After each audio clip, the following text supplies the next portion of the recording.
2015 Lexus RX350. Today we're gonna change the air filter, and the first thing is to remove this cover. They got some clips.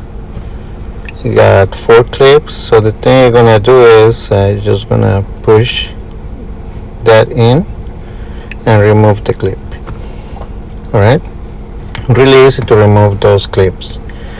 We remove the cover, and in this cover right here is the air filter. Remove the locks and we remove the filter.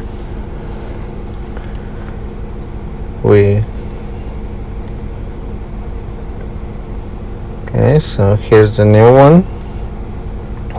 Make sure it fits perfect, and now we reinstall the filter.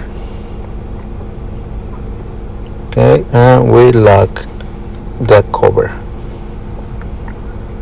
Okay, I get this filter from O'Reilly, so you can get it from there too.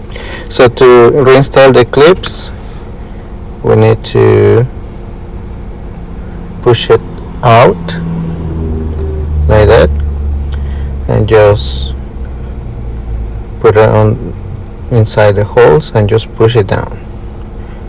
Right, we got 3 more to go. Just push it out and just softly push it in. There you go. So 2 more to go. Alright, so now you put the clips. Just make sure everything is alright.